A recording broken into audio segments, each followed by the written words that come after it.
ang pagpapatuloy, at habang pinupunasan ni Agaris ang kanyang mga luha, ay may ibinunyag si Amaro na isang lihim kay Agaris. Sinabi niya na mula pa daw nung pagkabata nilang dalawa ay nagseselos na siya kay Agaris. Nagulat naman si Agaris nang marinig niya ang sinabi ni Amaro. At sinabi rin ni Amaro na ang kanyang kuya daw ay walang pinagkaiba sa mga nasa ibang pamilya. At dahil lang sa katotohanan yun na siya daw ay may talento, palagi daw siyang sinisikap na bantayan ng kanyang kuya para sa title succession mula pa noong bata sila. Pero ang kuya daw ni Agaris na si Simis Kun Douglas ay naiiba. Wala daw masyadong tao na magpapakita ng pagmamahal sa iba dahil lang sa magkapatid sila. At ang dahilan daw kung bakit kusang umalis ang kanyang kuya matapos tratuhin ng napakasama ay dahil ayaw niyang madamay ang kanyang kapatid na si Agaris. At naiinggit daw siya dahil mayroong kapatid si Agaris na pwede niyang maipagmamalaki. At tinanong niya si Agaris kung hindi ba daw nito naiisip na ito na ang oras niya upang siya naman ang magprotekta sa kanyang kaibigan. Para hindi naman masira ang reputasyon ng kapatid niya. At sinabihan niya si Agaris na dapat daw niyang protektahan ang kanyang kaibigan na si Joshua Von Agnes at handa daw siyang tulungan si Agaris sabay abot ng kanyang kamay kay Agaris. Napatigil naman saglit si Agaris nang marinig niya ang salitang kaibigan mula kay Amaro at bigla niyang napagtanto na totoong kaibigan niya si Joshua at hinawakan niya ang kamay ni Amaro at nagpasalamat. At makikita siyang masayang umalis at may sinabing mayroon daw siyang isang magandang ideya. Napatulala rin si Amaro sa biglang ikinilos ni Agaris at wala na siyang may nasabi pa. Lumipat ang eksena sa labas ng academy at may isang tao na tumatawa ng malakas. Magkasama palang nag-uusap sina Duke Agnes at Aris Ten. Pagkatapos niyang tumawa sa ginawa ng Duke sa loob ng academy faculty meeting room siya ay nagsalita. Sinabi niya sa Duke na hindi daw niyang magawang maisip na diretsahang sasabihin yun ng Duke sa lahat ng mga professor at sa headmaster na paalisin niya ang kanyang sariling mismong anak mula sa academy. At siya ay nagpasalamat sa Duke dahil may nakita daw siyang isang nakakaaliw na pangyayari kanina. At ang mga hindi maipintang mga mukha daw ng mga professor ay nakakatawa. At tinanong niya ang Duke na kung ano daw ang gagawin ng Duke kung talagang papaalisin nila si Joshua. At narinig niya daw na hindi daw lehitimong anak ng Duke si Joshua. At kung babalik daw si Joshua sa estate siya, hindi na niya natapos ang kanyang sasabihin dahil si Duke Agnes na mismo ang dumugtong dito. Nakangiting sinabi ng Duke sa kanya na ang pagbabalik sa estate ay hindi lamang ang pagpipilian na mayroon si Joshua. Dahil narinig daw ng Duke na nakatanggap daw si Joshua ng isang imperial decree para makapasok sa Imperial Knight Order. Napaisip naman si Aris Ten at patanong niyang sinabi na ginawa ba daw talaga iyon ng emperor nila. At lalo pa daw siyang na-excite dahil dito. Nagsalita naman si Duke Agnes at sinabi niya na hindi lang daw dahil sa talentong mayroon si Joshua kung bakit siya binigyan ng ganoon ng emperor. At maiba lang daw, tinanong niya si Ari kung okay lang ba daw na ginagawa niya ito. Dahil tiyak daw siyang nakatanggap si Aristen ng isang utos mula sa Emperor na kailangan na daw umalis ni Aristen patungong Swallow Empire. At sinabi rin ng Duke na marami pa daw siyang gagawin, kung kaya baka mamaya pa siya makakaalis, ngunit si Aristen daw ay dapat nang umalis. Nagsalita naman si Aristen at patanong niyang sinabi na kung ano ba daw ang kanyang magagawa. Nagkaroon din daw siya ng interest sa mga pangyayari at ipinaalam niya sa Duke na libre naman daw siya ngayon. At sinabi niya rin na dali-dalian daw siyang pumunta rito sa academy at pinagpaliban ang busy niyang schedule para lang sa karangalan ng kanyang pamilya, dahil sa isang anak ng isang tao na uminsulto sa swordsmanship ng Sten family. At ito daw ay kasing halaga ng utos ng Emperor. Hindi naman nakapagsalita si Duke Agnes nang marinig niya ito at tila bang nahihiya ito kay Aristen. At sinabi niya rin sa Duke na base daw sa hitsura nito ay hahayaan niya na lang daw muna ito sa ngayon. At tinanong niya si Duke Agnes kung narinig na ba niya ang balita tungkol sa throne ngayon. Sumagot naman ang Duke at sinabi niya na narinig niya daw na mabilis nang kumilos ang Swallow Empire. Tumugon naman si Ari at sinabi niya na tama daw ang sinabi ng Duke. At sa sandaling nabalitaan ng Swallow Empire ang pagkamatay ng hari ng throne, ay mabilis kaagad silang kumilos kasama si Duke Oldsman na pinagmamalaki nila, at daladala ang 200,000 sundalo. Ngunit, salungat sa kanilang paniniwala na ang isang kaharian na walang hari ay madaling masasakop, ang Swallow Empire ay nakaranas ng isang malaking pagkatalo. At kahit daw si Duque Oltsma, ang general ng hukbo, ay nakatanggap din daw ng isang malubhang pinsala. Nagsalita naman si Duque Agnes at sinabi nitong hindi daw niya naiintindihan ang lahat. Dahil ang hukbo daw ng France ay mayroon lang daw 50,000 na sundalo. At wala rin daw sa kanila ang nagtataglay ng Master Rank Knight o higit pa na makakapantay kay Duque Oltsma. At tinanong niya si Ari kung ano ba daw ang nangyari. Sumagot naman si Ari at sinabi niya na isang tao lang. Isang tao na umangat sa antas ng isang master sa Throne Principality. At maaari daw na nag-iisa lang ang taong ito. At biglang nag-iba ang mukha ng Duke at hindi siya makapaniwala pagkatapos marinig ang sinabi ni Ari at tila bang kilala na niya ang taong tinutukoy ni Ari Sten. Nagsalita naman ulit si Ari, sinabi niya na tama daw ang iniisip ng Duke. At ang pinakamalaking dahilan kung bakit maaaring pabagsakin ng throne ang malaking hukbo ng Swallow Empire ay walang iba kundi ang Knight of Prominence, si Euryvis. Lumipat ang eksena na kung saan makikita si Joshua na nag-eensayo sa labas ng academy at sinusubukan nitong tawagin si Lugia. Tinatawag niya ito para lumabas, pero hindi naman sumagot si Lugia sa tawag ni Joshua sa kanya. At nagsalita. Sinabi niya na mukha yata daw na bumalik sa pagkakatulog si Lugia matapos nitong sabihin ang lahat ng gusto nitong sabihin kay Joshua nung nakaraan. At siya ay napaisip, sinambit niya ang buong pangalan ni Lugia na ang Demon God Armament, Lugia. At base pa lang daw sa pangalan nito, si Lugia daw ay isa sa mga sandata ng The Demon Gods. Ang Demon God ay ang nasa tuktok ng mga hari ng demonyo at tinatawag siyang Diyos ng mga demonyo. At kilala siya na pinakamalakas kaysa sa anumang lahi kung pagbabasihan lang ang combat ability. At kasing lakas pa o higit pa na mas malakas sa isang Dragon Lord. At bigla siyang napangiti at sinabi nito na paano daw maipapaliwanag ang isang himalang tulad nito. Kung hindi dahil sa kapangyarihan ng Diyos. At siya ay napalingon nang may biglang may tumawag sa kanya. At gulat na gulat siya nang makita niya sina Icarus, Agaris, kasama pa ang ilan sa mga estudyante ng academy na tumatakbo patungo sa kanya habang pinupuri siya ng mga ito. At siya ay napatanong kung ano ba daw ang nangyayari. Masaya naman siyang tinanong nila Icarus at Agaris na kung saan ba daw siya nanggaling, dahil kanina pa daw nila siyang hinahanap sa buong academy. Natutuwa naman si Joshua nang makita niya sina Icarus at Agaris. At sinabi niya na dahil nakaligtas daw siya, ay natutuwa daw siyang makita silang dalawa. Napatanong naman si Agaris. Tinanong niya si Joshua kung bakit ang gulo ng hitsura nito. At pinaalam niya kay Joshua na ang academy daw ay nagkagulo dahil sa kanya. At tinanong niya ulit si Joshua kung ano ang ibig sabihin nitong nakaligtas at tinanong niya rin kung tumangkad ba daw ito. Sumagot naman si Joshua at sinabi niya na may mga kaunting bagay lang daw ang nangyari. At tinanong niya sina Agaris na kung ano ba daw ang nangyayari. Sumagot naman si Icarus. Sinabi niya na wala naman daw. Nagtitipon-tipon lang daw silang lahat na may parehong bagay na iniisip. Sinabi rin ni Agaris na hindi na daw siya tatakas sa kahit na anong sitwasyon. Tinanong naman sila ni Joshua na kung ano ba daw ang pinagsasabi nilang dalawa dahil hindi daw niya ito naiintindihan. Sumagot naman si Agaris. Sinabi niya kay Joshua na ang dahilan daw kung bakit silang lahat ay nagtipon-tipon ay para tutulan ang kaparusahan o hatol ng academy para kay Joshua.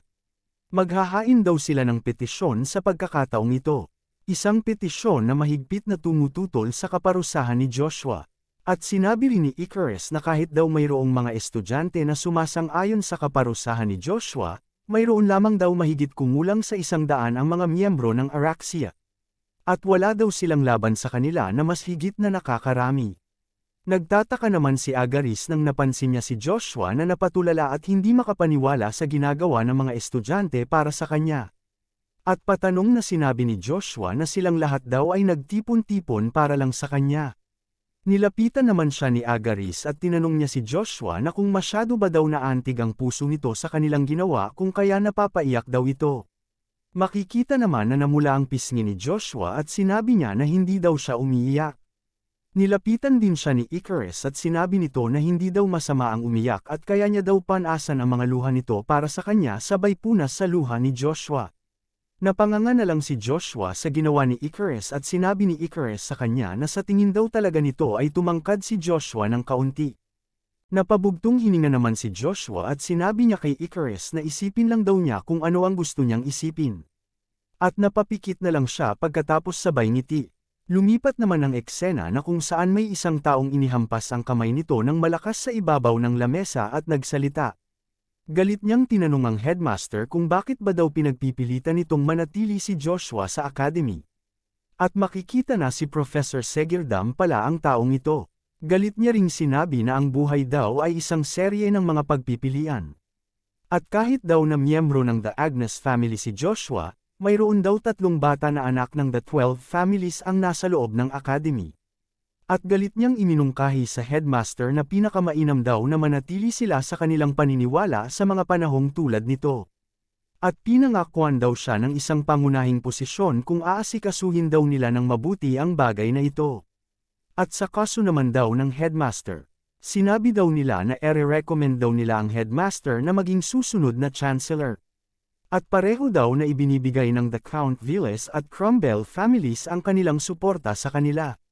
Nagsalita naman ang headmaster at sinabi na maliban daw kay Count Villas, bakit naman daw sumusuporta sa kanila si Count Cromwell? Tumugon naman si Segirdam. Sinabi nito na sa labanan daw para sa commercial rights sa pagitan ng the Cromwell and Pontier families, ang Mercenary King daw ay kumampi sa the Cromwell family at ang malaking tsansa daw na manalo ay nasa kanilang panig na daw sa ngayon. At dahil daw doon, nabalitaan niya na ang Count Pontier daw ay direkta nilang ipinadala si Lady Cheryl papunta sa Agnes Estate. Patanong namang sinabi ng headmaster na para ba daw humingi ng tulong mula sa Agnes Estate ang pagpunta ni Lady Cheryl sa Agnes Estate. Sumagot naman si Segirdam at sinabi nito na oo. Kung kaya daw ay kailangan din nilang bantayan ang pamilya Agnes. Hindi naman nagsalita ang headmaster at tumahimik na lang ito at napaisip.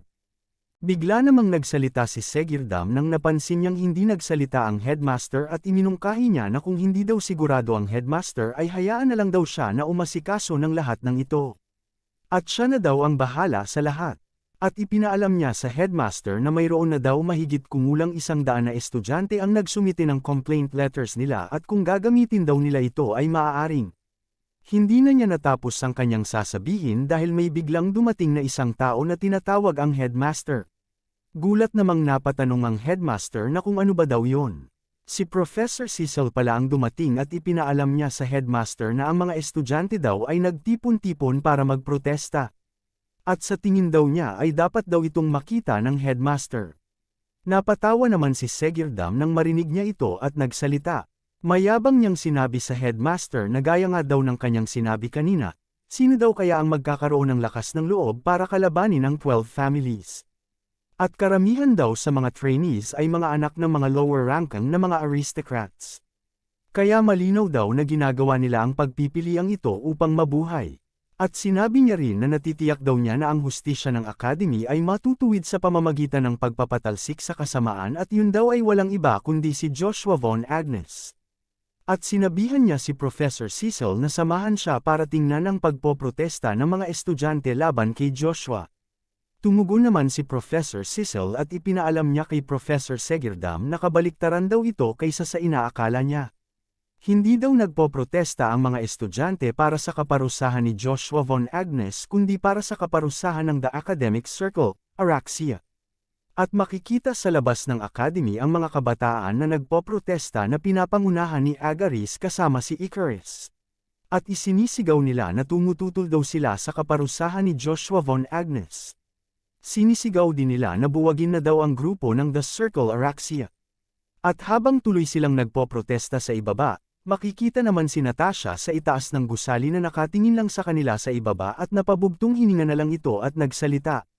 Sinabi niya na kung marunong lang daw siyang gumamit ng magic ay siguro tinapos na niya daw silang lahat.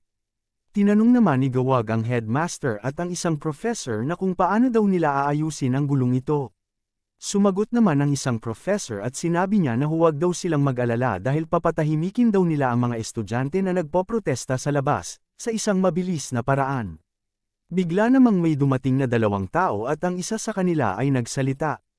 Patanong niyang sinabi na bakit hindi na lang daw hayaan ni Professor Segirdam ang mga estudyante na nasa labas. At sinabi niya na sa sitwasyon daw na ito ay magiging katapusan na ng lahat at ang Araxia daw ay mabubuwag pa rin sa kahit na ano pa ang paraan dahil dito. At makikita na si Professor Cain pala ang dumating at nagsasalita kasama si Joshua Von Agnes. Sinabi rin ni Professor Cain na hindi na daw magagawa pang makatakas ni Gawag sa pagharap nito sa responsibilidad tungkol sa bagay na ito. Nagalit naman si Professor Segirdam at sinigawan niya si Professor Cain na hindi niya daw alam kung ano ang pinagsasabi nito. At ano daw ang karapatan ni Professor Cain para pag-usapan ng tungkol sa pagbubuwag ng Araxia. Galit ring sumagot si Professor Cain at pasiga niyang sinabi na ang magandang kinabukasan daw ng isang estudyante ay tuluyan ng natanggal mula sa kanya dahil sa Araxia. At nangyari daw yon dahil hinayaan lang daw nila itong mangyari at simula daw sa ngayon dapat na nilang baguhin ito. Tumugon naman si Professor Segirdam at sinabi niya na wala daw sapat na ebidensya si Professor Cain para sa mga akusasyon nito. At bilang isang professor daw ng Avalon Academy ay hindi ba daw siya nahihiya sa mga pinagsasabi niya? Tumugon naman si Professor Cain at pasiga niyang sinabi na saksi daw siya sa lahat ng mga gawain ng Araxia sa Academy. At siya lang daw ang tanging nakakaalam sa mga bagay na yon. Tulad sa nangyari kay Simis na ang magandang kinabukasan daw nito ay nawala at kinuha mula sa kanya ng Araxia. At alam rin daw niya ang mga leader ng Araxia na may gawa nito kay Simis dahil si Simis mismo daw ang lumapit sa kanya para humingi ng tulong. Galit namang nagsalita si Professor Segirdam. Sinabi niya na huwag daw mag-astang parang isang santo si Professor Cain pagkatapos ng lahat ng mga panahon na wala daw may ginagawa si Professor Cain. At sinabihan niya si Professor Cain na nakakadiri daw ang pagkukunwari nito. Bigla namang nagsalita si Joshua at sinabi nito na nakakatawa daw si Professor Segirdam at tinanong niya ito na kung seryoso ba daw na iniisip ni Professor Segirdam na nasa posisyon siya para sabihin ang mga yon. Sabay tawag sa kanya na isang bootlicker. At sa kahilingan daw ni Professor Segirdam ay iakuin daw ni Joshua ang responsibilidad tungkol sa special admission. Gayunpaman, sisiguraduhin daw niya na lilinisin ang lahat ng mga maduduming gawain sa loob ng Avalon Academy bago daw siya umalis. Lumapit naman si Gawag kay Joshua at nagsalita. Nakangiti nitong sinabi kay Joshua na narinig daw niya na si Joshua ay isang anak sa labas. At tinanong niya ito na kung hindi ba daw tatratuhin si Joshua ng kanyang pamilya na isang basura sa oras na umalis siya sa academy at bumalik sa kanila. Sinabi niya rin na wala daw siyang kahit kaunting pagdududa na hindi kukonsintihin ng walang kinikilingan na si Duque Agnes ang mga aksyon ng kanyang iresponsableng anak. At kung tunay daw na nagmamalasakit si Joshua sa karangalan ng kanyang pamilya, ititigil na daw ni Joshua ang pagkilos sa paraang makakasira ng pangalan ng kanyang pamilya. Tumugon naman si Joshua at sinabi niya na kung ang pag-uusapan daw ay ang karangalan ng kanyang pamilya. Ang mga bagay daw na ginagawa niya ay walang kinalaman sa pangalan ng pamilyang Agnes. Pagkatapos marinig ang tugon ni Joshua sa kanya ay patanong namang sinabi ni Gawag sa kanya na hindi naman daw siguro nais ni Joshua na magdulot ng mga problema para sa kanyang pamilya pagkatapos makarating dito ng ganito kalayo. Tumugon naman si Joshua. Nakangiti niyang sinabi na tutuhanin daw niya ang kanyang mga sinabi kahit ano pa man ang pangalan ng pamilya. At papanagutin daw niya ang lahat ng maaaring managot sa bagay na ito. At nagpakawala ng isang malakas na mana si Joshua at habang naglalakad palapit kay Gawag ay sinambit niya ang mga pangalan ng mga taong maaaring managot sa kanya. Sina Natasha ng The Brory Marquis family, si Gawag ng The Cromwell Marquis family, at ang huli ay si Veron ng The Villas Marquis family. At galit niyang sinabi na ipapakita daw niya sa tatlong ito na may partikular na kahihinatnan sa kanilang mga aksyon. At habang nagpapalabas siyang malakas na mana ay naramdaman ni Joshua na nanginginig siya. Pasiga namang sinabi ni Gawag na kung sa tingin ba daw ni Joshua ay papayag na lang ng ganoon kadali ang kanilang mga pamilya na mangyari yun. Nagsalita naman si Professor Segirdam at tinanong niya ang kanilang headmaster na hindi naman daw siguro iniisip ng headmaster na tatayo na lang at hahayaan na lang na mangyari ito. Napaisip naman saglit ang headmaster at sinabi niya na tama daw si Professor Cain. Nagulat naman si Professor Segirdam nang marinig niyang sumang-ayon ang kanilang headmaster sa mga sinabi ni Professor Cain. Sinabi rin ng headmaster na ang isang bagay daw na hindi dapat sana mangyari, ay nangyari sa loob ng sagradong lugar ng pag-aaral ng mga bata. At kahit huli naman daw ang lahat pero dapat daw nilang ituwid ang lahat ng mga kamalian sa loob ng academy. Galit namang nagsalita si Segirdam matapos niyang marinig ang tugon ng headmaster at pasiga niyang tinanong ang headmaster na kung ano ba daw ang pinagsasabi nito. At ipinaalam niya sa headmaster na maaari daw siyang paalisin sa posisyon bilang isang headmaster. At dahil lang ba daw sa mga away ng mga batang ito ay pinaplano na lang ba daw ng headmaster na isuko na lang ang posisyon bilang isang chancellor na kung saan ipinangako na ibigay sa kanya. Tinanong naman ng headmaster si Professor Segirdam na kung ano naman daw ang importante tungkol sa hamak na posisyon na iyon. At ang higit daw na kahanga-hanga ay ang paggawa ng kanilang lubos na makakaya sa posisyong ibinigay sa kanila kahit ano pa man ito. Napanganga naman sa gulat si Professor Segirdam at hindi siya makapaniwala na sasabihin ito ng headmaster sa kanya.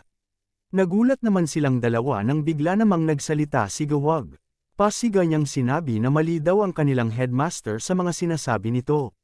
Dahil ang posisyon lang daw ng isang tao ang mahalaga sa lahat. Kahit daw sa kaso ni Joshua, sinasabi daw ng mga tao na mas may talento siya kaysa kay Babel von Agnes. Ngunit ang isang ilehitimong anak ay hindi daw kailanman maaaring maging kahalili sa posisyon. At kahit daw si Duke Agnes ay iiwasang maging isang kalaban ng kanilang pamilya para lamang kay Joshua. At patanong niyang sinabi na kung bakit naman daw kakampi si Duke Agnes sa panig ni Joshua na hindi naman pwede maging kahalili niya. Nagulat naman silang tatlo nang biglang may dumating at nagsalita. Sinabi nito na pinababayaan na lang daw niya ang usapin tungkol sa succession dahil ito daw ay nakakaabala lang. At maaari daw itong magbago anumang oras. At makikita na si Duke Agnes pala ang dumating at nagsalita kasama si Aristen. Sinabi rin ng Duke na ang sinumang may kapangyarihan ay maaaring maghangad sa itaas. At iyan daw ang the iron rule ng Agnes family. At kung nais ng isang tao na kumpirmahin ang kanilang posisyon, kailangan lamang nilang patunayan ang kanilang mga kakayahan. At matalas nitong tiningnan si Gawag at sinabi na hindi ba daw sinabi mismo ni Gawag na si Joshua daw ay nagtataglay ng mas higit na talento kaysa kay Babel. Napatahimik naman si Gawag at napatanong na lang sa kanyang pag-iisip. Patanong niyang sinabi na kung bakit daw nandito si Duke Agnes sa lugar na ito. At dagdag pa ng Duke, ang mga usapin na may kinalaman sa mga bata ng Academy ay dapat daw ayusin ng mga bata rin mismo. Iyon daw ang batas ng Academy kung tutuusin. At tinanong ng Duke si Gawag na kung gusto ba daw ni Gawag na maging kalaban ng Agnes family dahil lang sa ganitong bagay na nangyari sa loob ng Academy. Nagulat naman si Gawag at si Natasha nang marinig nila ang tanong ng Duke sa kanila at bakas sa mukha nila ang takot pagkatapos.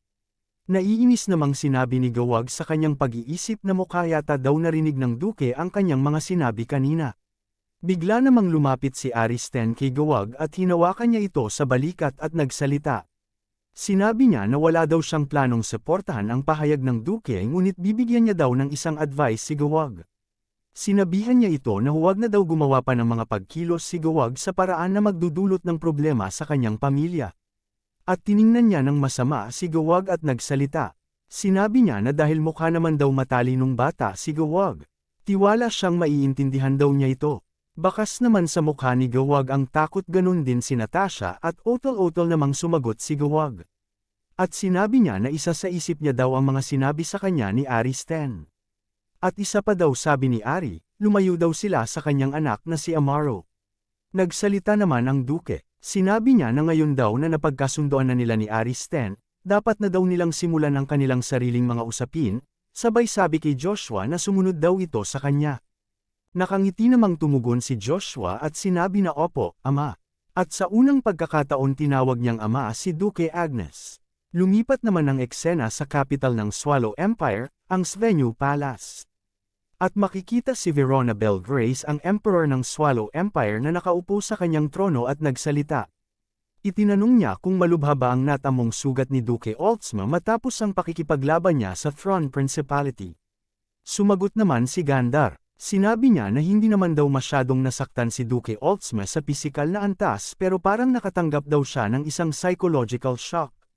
Nagsalita naman si Verona at sinabi niya na mukha yata daw na kailangan niya mismong pumunta para kausapin si Duke Oldsma. Bigla namang may nagsalita ng malakas at sinabi niya sa kanyang kamahalan na si Duke Oldsma daw ay walang iba kundi isang talunang general. At si Duke Oldsma daw ay isang taluna na general na hindi lamang daw nagdulot ng pagkatalo sa kanilang imperyo laban sa kanilang nasasakupan na bansa na Throne, Ngunit nagbalik din daw ito na isang kaawa-awang general at daladala ang buhay nito. At ang gayong tao daw ay hindi karapat-dapat na kausapin. Duke Albert Van Mosk, Imperial Knight Captain of the Swallow Empire. Nagsalita naman ang iba pang mga tauhan ng Swallow Empire. Pasiga nilang sinabi na tama daw si Duke Mosk sa kanyang mga sinasabi.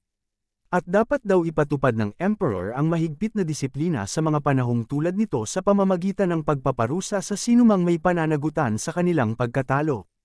At dagdag pa ng isang tauhan, sa una pa lang daw, kung hindi dahil sa personal na pagmamataas ni Duke Oldsma. Hindi daw siya sana makakaranas ng napakalaking pagkatalo. Nagsalita naman ulit si Duke Mosk. Sinabi niya na para sa isang tao na si Duke Oldsma, ang general ng imperyo ay hinamon ng general ng kalaban sa isang one-on-one na labanan, na kung saan labis daw sila sanang nakakalamang at mas nakakapabor. At ito daw ay isang sitwasyon kung saan nagkaroon sila ng kalamangan sa lahat ng bagay tulad ng kalidad at dami ng mga sundalo. Ngunit si Duke Oldsma daw ay natalo sa isang walang saysay na labanan at ganap na nasira ang moral ng sariling niyang mga sundalo. At dapat daw niyang tanggapin ang buong responsibilidad para sa kanyang napakalaking pagkatalo.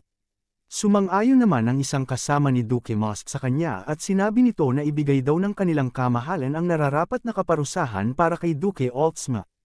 Napahawak na lang sa ulo si Verona at napabugtong hininga at nagsalita sa kanyang pag-iisip. Sinabi niya na kahit daw pagkatapos ng isang nakakagulat na pagkatalo na tulad nito, sinusubukan pa rin daw nilang makinabang sa pagtanggal sa isa sa kanilang mga katunggali. At napatanong siya sa kanyang pag-iisip na kung ano daw ba ang gagawin ng kanyang kapatid na si Demero sa sitwasyon na tulad nito. Ngunit napagtanto niya na hindi na kailangan ang mungkahi ng kanyang kapatid dahil siya na daw sa ngayon ang namumuno sa bansang ito. At bigla siyang nagsalita, pasiga niyang sinabi na hindi lang daw si Duke Oldsma ang may kasalanan sa kanilang pagkatalo. At tinanong niya sila na kung sino naman daw ang posibleng makakaalam na ang kalaban ay may isang master na higit pang malakas kaysa kay Duke Oldsma. At ang pinakamalaking sanhi daw ng kanilang pagkatalo ay ang kakulangan nila sa pagkuha ng impormasyon. Sa makatuwid, sa halip na hanapin daw ang taong responsable at parusahan sila, ang pagbuo daw ng isang estratehikong plano ng aksyon ay dapat bigyan ng prioridad. Napatahimik naman ang mga tauhan, na kanina ay salita ng salita matapos marinig ang sinabi ng kanilang emperador. Bigla namang nagsalita si Duke Mosk. Pasiga niyang iminungkahi sa kanyang kamahalan na kung ganoon daw ang kaso, bakit daw hindi na lang silang magpadala ng mas marami pang mga sundalo at 2 masters o higit pa, para tuluyan na nilang matalo ang front sa isang pag-atake lang. At kung ibibigay lang daw ng kanilang kamahalan na si Verona ang utos, siya daw mismo ang unang tatayo sa front lines. Nagsalita naman si Gandar, sinabi niya na ang strategy ni Duke Mosk ay hindi pwede. Dahil sa pagkabigo ng kanilang surpresang pag-atake, ang lahat daw ng mga mata ng kontinente ay nasa kanila sa ngayon. At dapat na daw silang maging maingat sa kanilang bawat galaw. Nagsalita naman si Duke Mosk at hindi ito sumang-ayon sa sinabi ng Prime Minister na si Gandar. Sinabi niya na hindi naman daw pwede na umupo na lang sila at magwalang bahala. Tumugon naman si Gandar at sinabi niya na walang dapat daw na ipag-alala si Duke Mosk. Dahil mas naniniwala daw siya na mas epektibong bantayan ang sitwasyon at maghintay ng susunod na pagkakataon. Sumang-ayon naman ang kanilang kamahalan na si Verona sa iminungkahi ng Prime Minister na si Gandar. At tinanong niya na kung ano naman daw ang reaksyon ng front dito. Sumagot naman si Gandar at sinabi niya na kasalukuyang daw sinasamantala ng front ang pagkakataong ito para mag-alinlangan ang ibang mga bansa na magbigay ng kanilang diplomasya para sa Swallow Empire. At sa pamamagitan ng paggawa ng isang halimbawa, na ang Swallow Empire daw ay isang bansang lumabag sa kasunduan sa kapayapaan. Ang ibang bansa ay takot nang makipag-usap sa kanilang tungkol sa diplomasya. At ang mastermind daw ng lahat ng ito ay hindi lang naging isang legendary magic swordsman pagkatapos talunin si Duke Oldsma, walang iba kundi si. Hindi na natapos ni Gandar ang kanyang sasabihin dahil may biglang dumating na isang knight at sumisigaw ito. Habang papasok, pasiga niyang ipinaalam sa kanilang kamahalan na si Verona na may isang malaking problema daw ang nangyari. Nagulat naman si Verona at tinanong niya ito na kung ano ba daw ito. Nakaluhod namang sumagot ang knight at sinabi na ang Front Principality daw ay inihayag ang kanilang susunod na hari sa buong kontinente. Nagulat naman ang mga tauhan ng Swallow Empire at sinabi nila na ang Thrawn daw ay ang kanilang subject country. At patanong nilang sinabi na paano daw nilang magagawa ang ganitong gawain na wala ang pahintulot nila. At patanong din nilang sinabi na sinusubukan ba daw ng Thrawn kunin ang pagkakataong ito para magkaroon ng ganap na kalayaan. Pasiga namang tinanong ni Verona kung sino ang susunod na hari ng Thrawn. Sumagot naman ang knight at sinabi niya na ang magiging 17th king ng Thrawn na papalit kay Anthony Duval Agrite III ay ang Knight of Prominence na malapit nang magdaos ng seremonya ng kasal kasama ang anak na babae ng naunang hari, walang iba kundi si Uravis. At dito na natatapos ang chapter na ito. Salamat.